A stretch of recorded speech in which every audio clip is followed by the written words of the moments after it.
Ladies and gentlemen, welcome back to the channel. Yes, we're just going to get right into it. There's no intro, no nothing. Celtic 1, AC Milan 3. A game which has far more negatives for me than positives, despite a very hopeful last half-hour portion of the game. I've had my post-match snout. I'm ready to calm down. I'm ready to talk about things in a level-headed manner. But today was a shambolic watching. The game was brutal from minute 1 to minute 90. Even though that we had that nice period towards the end of the game, which, as Gordon Strachan said post-match, was some of the best football we've played all season. If not the best football we've played all season. You know what? That speaks volumes for what we have had to endure so far in the campaign. Let's just go from the start. The three things we learned will come along, but I will talk about the game as I normally do first. The positives, the negatives, everything. And that's if we can even pick out positives. Like, it's almost as if I wasn't right in saying in my match preview we should revert back to 4. We should have a 4-2-3-1 system. We should have Christie out right. We should have Encham sitting in a role which actually suits him. There was a point where Stephen Craigan said in the game when he was commentating, it's great, Encham sitting behind and dictating the game where he wants to be. It's almost as if Neil Lennon hasn't been playing him out of position for the last 3 months, or out of role for the last 3 months, I should say. That is where he naturally should be playing. Yes, we were all a big fan of the 3-5-2, and naturally I think we all accepted that was the way forward when we were playing the way we were at the tail end of last season. But things have changed, and ultimately we need a bit of confidence before we even go anywhere near that. Tonight it wasn't the stage to do it, and I said it in the preview that in Europe we are far more suited to playing a traditional 4-2-3-1 system, and we should have done it, because when we did do it, how much better did we look? It speaks absolute volumes to me that tonight's performance was the attacking performance anyway was best from Tom Rogic. That's no criticism towards Rogic. We all know that when he is 100% fit and at the top of his game, he's one of the best players in the country. Technical ability is unbelievable. A fantastic player, and he showed it time and time again. Sadly, we've not had him 100% fit for the last 3 years, but the fact that he came off the bench tonight and looked the best going forward spoke volumes for the game. We were useless, we were rotten, we couldn't create anything. Our end product from the wings in terms of crossing was dreadful. We were utterly humiliating at times in the game, and AC Milan took us for a walk. The goals were conceding from our defensive mistakes, and it's not even mistakes that we usually make in Europe when we come off the ball and we pass it to the wrong people. It was positional mistakes. It was mentality wasn't there. It was horrendous. And you know what? It's something that Neil Lennon has to sit down and examine and change. But is he going to do that? He sits on the bench acting like he's sitting there no bothered, and he's this kind of tactically thinking manager while watching on. We know that's not Neil Lennon. We know it's not. He should be up on the touchline shouting and giving instructions and changing things, kicking water bottles about. That's Neil Lennon. And ultimately some people will continue to say he's not the man for the job, and perhaps they're right. I don't know. We'll move on from that and we'll continue talking about the game. Christopher Ajer for me was absolutely tremendous tonight, and the way that he was playing is the way that Duffy and Welsh and whoever else is at the defence should be playing. Ajer was playing like he was ready for that AC Milan move. I wouldn't be shocked if he's in the changing room after the game ready to go and sort something out, because I would be utterly embarrassed. Mostly from the first half. Yes, there was positives to take, but it's just shambolical, and it's really, after Saturday, if this came off the back of a win, say, it wouldn't feel anywhere near as bad. But Celtic are in a rut just now. We are, and we've all accepted that, and you'll see that from the social media outtakes, and you can say whatever you like about fans being there and no being there, whatever you like. Ultimately, it's not how we should be playing. A team that's off the back of a very successful group stage in Europe last season and winning the title by 12-13 points should not be playing football the way they are at the minute. And it doesn't matter if Beaton and El Ahmed and Edouard aren't there. It's horrendous to watch. It's just mind-numbing at points. And there's a lot more still to touch on. I actually wish that I just recorded my voice notes watching the game with Dave for the things I was saying. There's so many things that I would have loved to have put in this video that have just slipped my head, talking about the on-pitch performance.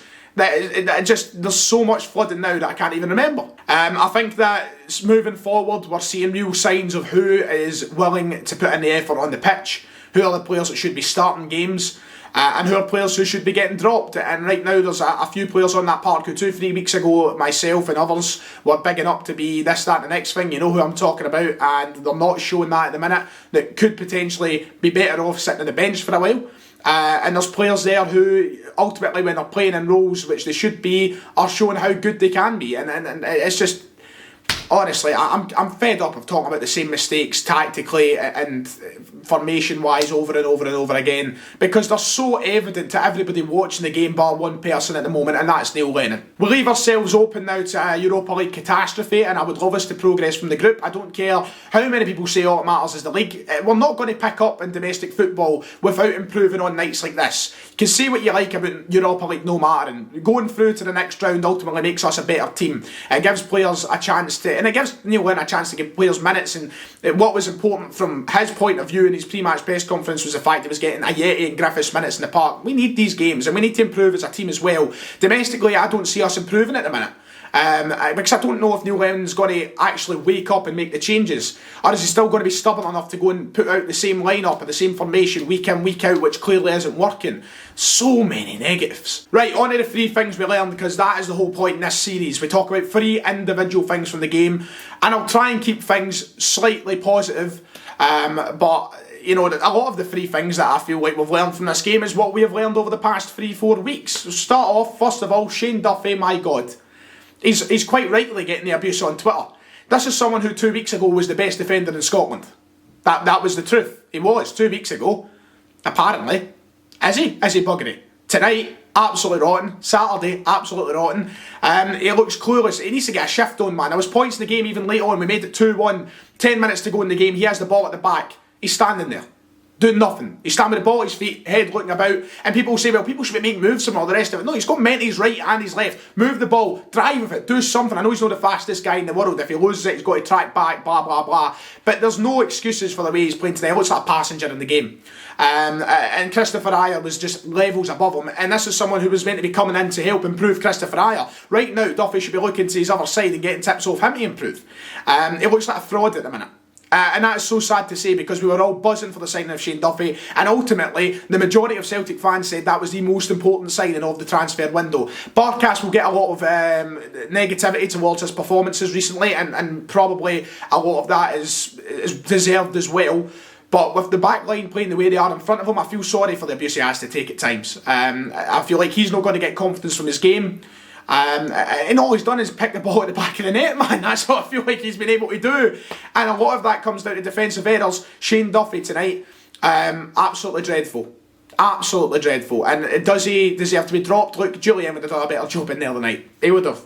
Ultimately, don't know if everybody will agree with me, and ultimately the whole point of football and opinions is everybody is different and everybody thinks a different thing. But just tonight, he was so far off the mark, and for someone who was meant to bring a level up to Celtic, it looks as though he's bringing a level down to Celtic in a minute, and that's someone I want to get behind so much, Shane Duffy, someone who I've believed in, and someone I honestly expected to change the whole tone of the defence. He's not doing that, he's not delivering at the minute, and tonight he was absolutely shambolic. Positive one now, let's the second thing we've learned, that was like a noise that came out my mouth there, that wasn't a sentence. Let's move on to the second thing we learned tonight.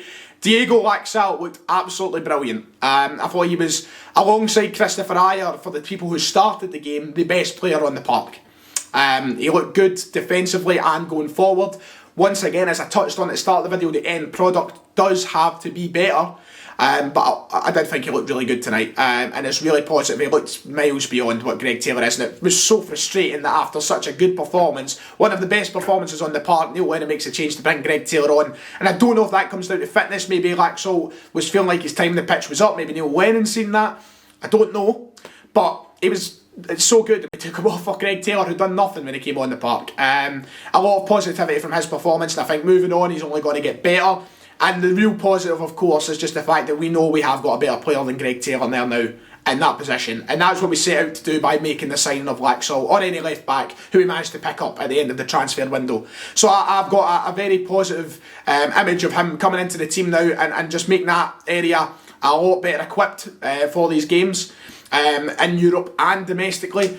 Saturday we didn't get too many glimpses of him because Rangers managed to kind of suppress that threat over on both wings, but I think tonight he showed how good he can be, and that's against the club that we've loaned him out from. So there's a positive for us, I suppose, to take, but it's paper over cracks, isn't it? There's a lot to address.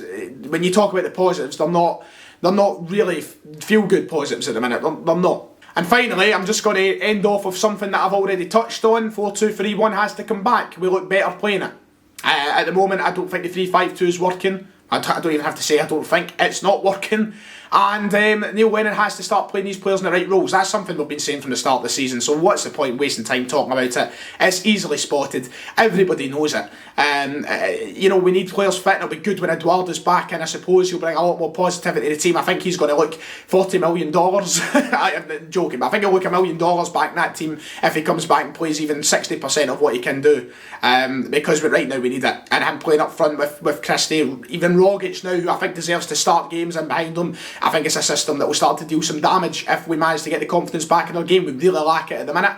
And the only way we're going to restore it is by going back to 4-2-3-1 in my eyes. A lot of the same mistakes repeated from European days of old tonight. I thought last year we were great in Europe, of course, but even against like Copenhagen and even against teams from years prior, the big mistakes have been us, starting a game really well, because the first 10-15 minutes we did look good. It was a really good spell of the game for us, but we took our foot off the gas. We took our foot off the pedal. We allowed AC Milan to dictate pace of the game. We sat off them, and our goal came from really nothing that should have been serious.